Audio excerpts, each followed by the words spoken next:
आप इंट्रोडक्शन से स्टार्ट कीजिए। ऑफ कोर्स इंट्रोडक्शन वर्ड उसमें नहीं होना चाहिए, तो स्टार्टिंग के 4 लाइन 5 लाइन आप इंट्रोडक्शन लिख सकते हैं, बेसिक डेफिनेशन लिख सकते हैं उस टॉपिक की, इंपॉर्टेंट फैक्ट्स मेंशन कर सकते हैं, वो न्यूज में क्यों था ये रीजंस मेंशन कर सकते हैं, और वो डिबेटेबल टॉपिक क्यों है ये मेंशन कर सकते हैं।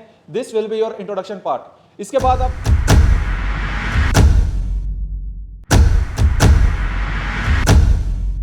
Hello, Jai Hind everyone and welcome back to AVKS academy. मैं नवीन शौकत आपका एक बार फिर से स्वागत करता हूं एवीकेएस के इस प्लेटफॉर्म पे। And we are doing our booster classes for the paper 1 and paper 2। इसमें हम डिस्कस कर रहे थे कि हम पेपर 2 के उन इंपॉर्टेंट टॉपिक्स को जो बर्निंग इश्यूज हैं थ्रू आउट द ईयर, जो न्यूज में रहते हैं और हमारे एग्जाम के लिए इंपॉर्टेंट है दोनों पॉइंट ऑफ व्यू से, चाहे वो पेपर 1 हुआ चाहे पेपर 2 हुआ। इसमें हम आंसर राइटिंग स्किल्स को डेवलप करना सीखते हैं। अगर कोई पर्टिकुलर टॉपिक हमारा पेपर 2 में आता है तो कैसे हमको उस टॉपिक पे आर्गुमेंट लिखना है, कैसे उस टॉपिक पे हमको एस्से लिखना है, अगर उस पर रिपोर्ट लिखनी है तो हम उस चीज को कैसे लिखना है, ये बूस्टर क्लासेस आपको इन सब चीजों में हेल्प करेगी। Meanwhile these classes will boost your paper 1 marks. वो कैसे? हम उन इंपॉर्टेंट फैक्ट्स को रिवाइज करेंगे जो हमारे पेपर 1 के लिए इंपॉर्टेंट है। और आज का हमारा मोस्ट इंपॉर्टेंट टॉपिक है अफवाह। उससे पहले मैं आपको बता दूं कि एवीकेएस एकेडमी में आपके अगर कंप्लीट बैच आप ऑनलाइन मोड में करना चाहते हैं तो अभ्यास बैच हमारे पास है, और इन बूस्टर क्लासेस की पीडीएफ हम आपको हमारी ऐप से मिल जाएगी। आप ऐप डाउनलोड कर सकते हैं, उसमें फ्री मटेरियल में जाएंगे तो उस ऐप में आप इन क्लासेस की पीडीएफ्स को फ्री में अवेल कर सकते हैं। आप हमारे कोर्स को ज्वाइन करना चाहते हैं तो अभ्यास बैच में एनरोल कर सकते हैं ऑनलाइन। ऑफलाइन दिल्ली हमारे बैचेस चलते रहते हैं, हैदराबाद में बैच हैं। और अगर आप किसी भी बैच में एनरोल नहीं करना चाहते हैं, आपने चीज़ों को पढ़ लिया है, तो I will recommend you to join Pratibha test series, क्योंकि आपके एग्जाम के लिए टेस्ट सीरीज लगाना मोस्ट इंपॉर्टेंट पार्ट है। तो चलिए आज का हमारा टॉपिक डिस्कस करते हैं, arm forces special power act 1958। तो सबसे पहले हमें यह पता होना चाहिए कि ये हमारे एग्जाम के लिए कैसे इंपॉर्टेंट है। हम देखते हैं कि थ्रू आउट द ईयर ये चीज़ें न्यूज़ में रहती हैं कि arm forces special power act, इस पे एलिगेशंस लगते रहते हैं कि ये ह्यूमन राइट्स का वोलेशन है, फंडामेंटल राइट्स का वोलेशन है। इंटरनेशनल लेवल पे जो ह्यूमन राइट्स को प्रोटेक्ट करती हैं ऐसे ऑर्गेनाइजेशन, या इंडिया में एनएचआरसी या कुछ एनजीओज ऐसा बोलते हैं कि आर्म फोर्सेस को जो स्पेशल पावर्स आपने दी हुई हैं अकॉर्डिंग टू अफवाह एक्ट, वो उसका मिसयूज करती है। तो इस एक्ट को आपको रिपील कर देना चाहिए। मींस गवर्नमेंट से वो बात बोलते हैं कि इस एक्ट को गवर्नमेंट को रिपील कर देना चाहिए, इसको हटा देना चाहिए। तो ऑफ कोर्स आज के समय में अगर अफवाह भारत में है तो इसकी नीड हमको है। तो इसी सब रीजंस की वजह से ये टॉपिक हमारे लिए इंपॉर्टेंट हो जाता है पेपर 2 के पॉइंट ऑफ व्यू से आर्गुमेंट फॉर्म में। अब हमारा आर्गुमेंट 20 मार्क्स के लिए आर्गुमेंट हमारे एग्जाम में लिखने के लिए आता है, और उसमें कोई वर्ड लिमिट मेंशन नहीं होती, लेकिन हम ये अज्यूम करके चलते हैं कि अगर एस्से में वो हमसे 20 मार्क्स का 300 वर्ड्स डिमांड करता है तो सेम आर्गुमेंट में भी हमसे 300 वर्ड्स वो डिमांड करता है, इसलिए हमको 3 पेजेस इसके लिए दिए जाते हैं। इस किसी भी आर्गुमेंट को लिखने का फॉर्मेट रहता है कि आप इंट्रोडक्शन से स्टार्ट कीजिए। ऑफ कोर्स इंट्रोडक्शन वर्ड उसमें नहीं होना चाहिए, तो स्टार्टिंग के 4 लाइन 5 लाइन आप इंट्रोडक्शन लिख सकते हैं, बेसिक डेफिनेशन लिख सकते हैं उस टॉपिक की, इंपॉर्टेंट फैक्ट्स मेंशन कर सकते हैं, वो न्यूज में क्यों था ये रीजंस मेंशन कर सकते हैं, और वो डिबेटेबल टॉपिक क्यों है ये मेंशन कर सकते हैं। This will be your introduction part. इसके बाद आप बॉडी में आप आर्गुमेंट इन फेवर लिख सकते हैं कि वो चीज उसके फेवर में आप पॉइंट्स, 4 पॉइंट आपके पास हैं, 5 पॉइंट आपके पास हैं, उसकी पर्टिकुलर आपको सब हेडिंग बनानी है। हेडिंग बना के आप उसके बारे में 2-2 लाइन लिखेंगे, और जो इंपॉर्टेंट कीवर्ड्स है उसको आपको अंडरलाइन करना है। उसके बाद आपको अगेंस्ट में ऐसे ही आर्गुमेंट्स लिखने हैं। आपके पास जितने पॉइंट्स आते हैं, 4 पॉइंट्स आते हैं, 5 पॉइंट्स आते हैं, बस आपको वर्ड लिमिट का ध्यान में रखना है कि आपके वर्ड लिमिट 3 पेजेस से एक्सीड ना करे, 300 वर्ड से एक्सीड ना करें, 280 से 300 के बीच में आपके वर्ड्स होने चाहिए। और लास्ट में आप चीजों को कंक्लूड करते हैं एक मिडिल पाथवे पे, बुद्धिज्म को अपनाते हुए, मिडिल पाथ को अपनाते हुए आप कंक्लूड करते हैं उस चीज को। उसके चैलेंजेस को हम कैसे एड्रेस कर सकते हैं और क्या सोल्यूशन दे सकते हैं, वो आपका कंक्लूजन का पार्ट रहता है। तो आज का हमारा टॉपिक है arm forces special power act. तो सबसे पहले मैं इसके बैकग्राउंड की आपसे बात करता हूं। क्विट इंडिया मूवमेंट के टाइम पे, उस टाइम जो वाइसरॉय थे, वाइसरॉय लिन लिथगो, उन्होंने सबसे पहले ऐसे ही एक्ट का इस्तेमाल किया था भारतीयों के खिलाफ जब क्विट इंडिया मूवमेंट चल रहा था। तो आज के समय में क्या इसकी नीड पड़ी, क्यों हमने इसको यूटिलाइज किया, या भारत में ये एक्ट आया कैसे? तो आज़ादी के बाद से ही आपने देखा होगा कि बहुत सारे स्टेट्स में रिवोल्यूशन स्टार्ट हो गया, अलग अलग कंट्री की डिमांड होनी स्टार्ट हो गई। स्पेशली नॉर्थ ईस्ट का जो रीजन था उसमें अलग नेशन की डिमांड होने लगी, अलग कॉन्स्टिट्यूशन की डिमांड होने लगी, अलग फ्लैग की डिमांड होने लगी। अगर नागालैंड का मैं एग्जांपल लूं तो नागा नेशनलिस्ट काउंसिल, उसने हथियार उठा लिए थे भारत सरकार के खिलाफ, और आज भी नागालिम का इशू जो अलग डिमांड करता है, जो एग्रीमेंट इससे रिलेटेड है, वो चर्चा में चीजें रहती ही हैं। तो उन सब चीजों को टैकल करने के लिए हमारी सरकार ने arm forces Assam and Manipur के लिए एक पर्टिकुलर एक्ट लेके आए, जो 1958 में एक्ट आया। अब विद टाइम इसकी इंपॉर्टेंस को देखते हुए इसके नाम में चेंज कर दिया गया, और पूरे भारत पे मींस 7 स्टेट्स में इसके डायमेंशन को बढ़ा दिया गया, इसकी पावर्स को बढ़ा दिया गया, और तब से इसको arm forces special power act 1958 बोला जाता है। अब ये एक्ट, जैसे कि इसके नाम से ही पता चल रहा है, arm forces special power act special powers देता है किसको? इंडियन आर्म फोर्सेस को, या वहां पे जो डिप्लॉयड सीएपीएफ है। मींस अगर स्टेट से लॉ एंड ऑर्डर की सिचुएशन स्टेट लिस्ट का सब्जेक्ट है, अगर स्टेट से वो पर्टिकुलर एरिया में लॉ एंड ऑर्डर की सिचुएशन हैंडल नहीं हो रही, तो आर्म फोर्सेस को स्पेशल पावर दी जाती है कि अब वो स्पेशल पावर क्या है वो डिटेल में डिस्कस करेंगे, कि विदाउट वारंट वो सर्च कर सकते हैं, किसी की प्रॉपर्टी सीज कर सकते हैं, किसी को एक वार्निंग देके सस्पिशन के बेस पे उस पर फायर कर सकते हैं। ये सब स्पेशल पावर्स आर्म फोर्सेस को दी जाती हैं। तो this is all about the background. ये पंजाब में भी लग चुका है, ये जम्मू कश्मीर का भी इसका पर्टिकुलर अलग से एक्ट है जम्मू कश्मीर का। तो ये सब कुछ इंपॉर्टेंट फैक्ट्स थे। अब इंट्रोडक्शन, अब आपको लिखना कैसे है, ये एक बेसिक आइडिया हुआ कि arm forces special power act होता क्या है। लेकिन हमको सिर्फ कंटेंट होने से, हमारे पास सिर्फ कंटेंट होने से हम पेपर 2 को अटेम्प्ट करें, ऐसा कोई जरूरी नहीं।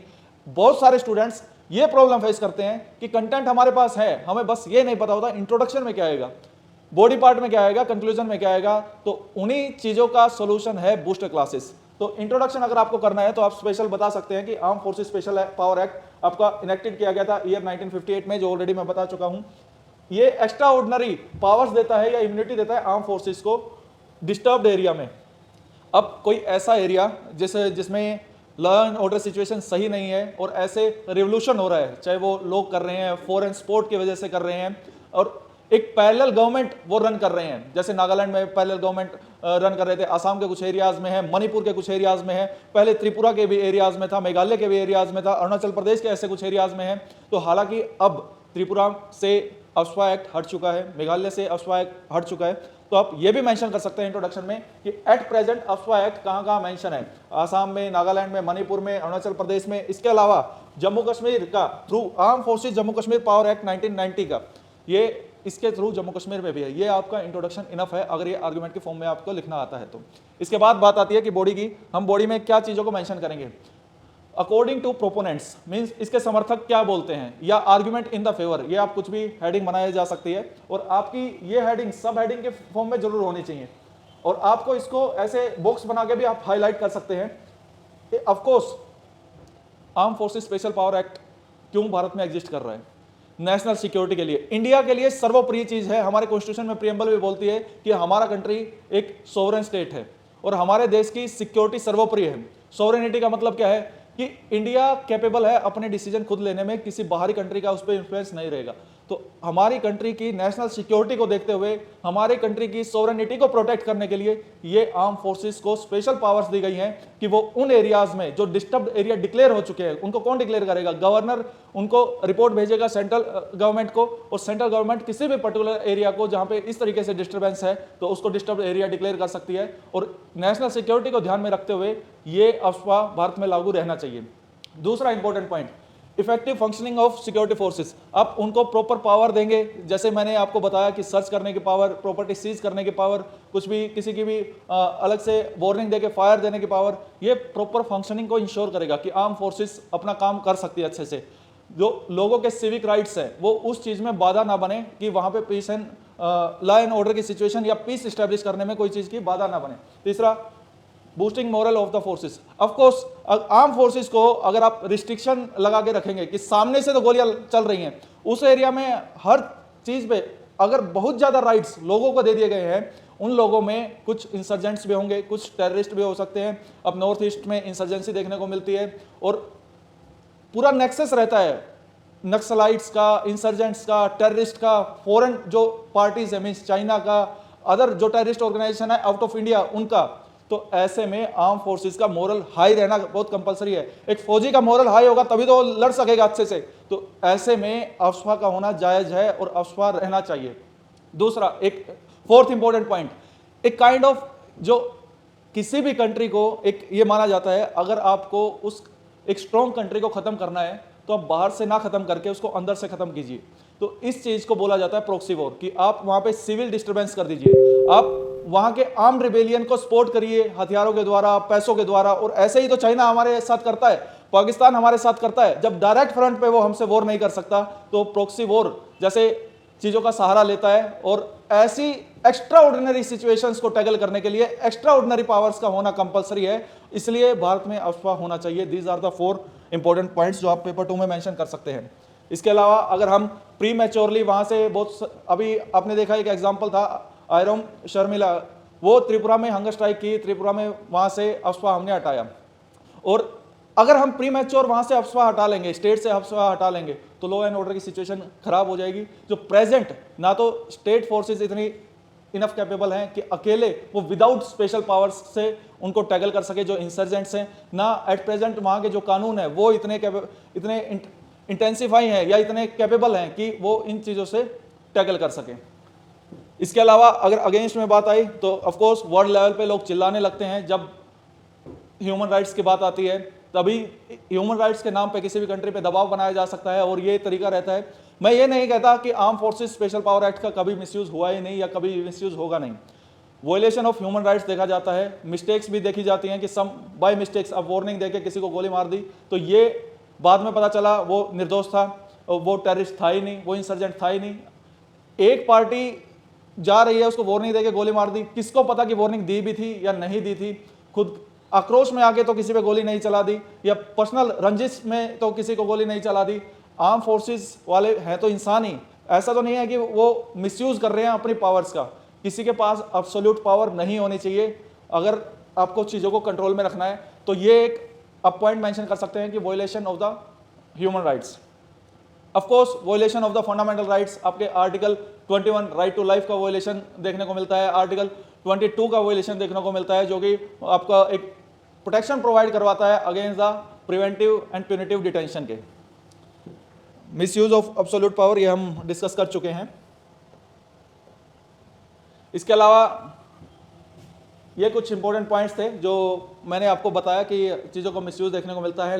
एंड अगेंस्ट आप एक एक्स्ट्रा पॉइंट ऐड कर सकते हैं, जीवन रेड्डी कमेटी ने ये रिकमेंड किया था 2004 में, सेंट्रल गवर्नमेंट ने एक पर्टिकुलर कमेटी स्टैब्लिश की कि उसने कहा अफवाह को रिपील कर देना चाहिए। और जो यूएपी है at present, unlawful activity prevention act 1967 का, तो इसके जो भी क्लोजेज हैं आप उसमें मेंशन कर दीजिए। तो ये भी एक कमेटी की रिकमेंडेशन आप अगेंस्ट में मेंशन कर सकते हैं।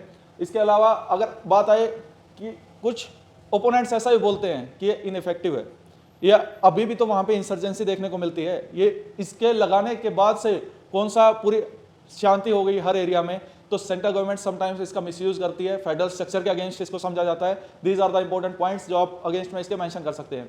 अब बात करते हैं कि फिर सोल्यूशन क्या है, कंक्लूजन क्या है, क्या हम इसको हटा दें। देखिए सोल्यूशन यही है कि गवर्नमेंट को time to time case by case इस चीज को देखना होगा कि अफवाह की वहां पे नीड है या नहीं है। अगर पर्टिकुलर एरिया में अफवाह की नीड नहीं है तो वहां पे इस चीज अपनी पावर का मिसयूज नहीं करना चाहिए, अफवाह वहां पे नहीं लगाना चाहिए। दूसरा, ऑनरेबल सुप्रीम कोर्ट ने वेरियस केसेस में ये टाइम टू टाइम गाइडलाइंस दी है। ऑफ कोर्स अफवाह में पहले भी इसकी कॉन्स्टिट्यूशनलिटी पे क्वेश्चन मार्क उठा है कि ये अगेंस्ट द कॉन्स्टिट्यूशनल स्पिरिट है, तो ऑनरेबल सुप्रीम कोर्ट ने इसकी कॉन्स्टिट्यूशनल वैलिडिटी इंश्योर की है और इसको बोला है कि ये वैलिड है, अनकॉन्स्टिट्यूशनल बिल्कुल नहीं है, ना ही ये आर्बिट्रेरी है, ये डिमांड है और उस डिमांड को फुलफिल किया जा रहा है, आर्म फोर्सेस की उस डिमांड को फुलफिल किया जा रहा है। आपको अगर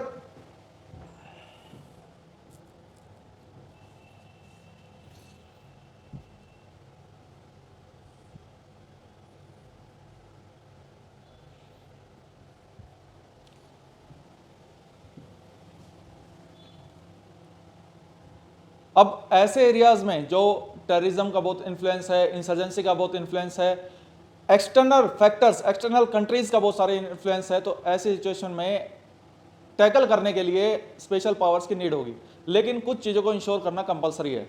अगर आर्म फोर्सेस किसी पर्सन को अरेस्ट करती है तो विद इन 24 आवर्स पुलिस को उसको हैंड ओवर कर देगी और विद इन 24 आवर्स उसको कोर्ट के सामने पेश करेगी। उसकी प्रॉपर जांच होगी। अगर ऐसा कुछ इंसिडेंट देखने को मिलता है जहां पे आर्म फोर्सेस के तहत लोगों पे गोलियां चलाई गई हैं या सर्च हुआ है, टाइम टू टाइम ट्रेनिंग होनी चाहिए, कि साइकोलॉजिकल ट्रेनिंग होनी चाहिए कि आर्म फोर्सेस का आपका मिसयूज नहीं करना है, मिसयूज करेगा तो कड़ी से कड़ी सजा उसको दी जानी चाहिए। ये कुछ प्रोविजंस हैं जो आप कंक्लूजन में मेंशन कर सकते हैं कि ऑनरेबल सुप्रीम कोर्ट ने जो भी गाइडलाइंस दी है उसको प्रॉपरली इंप्लीमेंट किया जाए।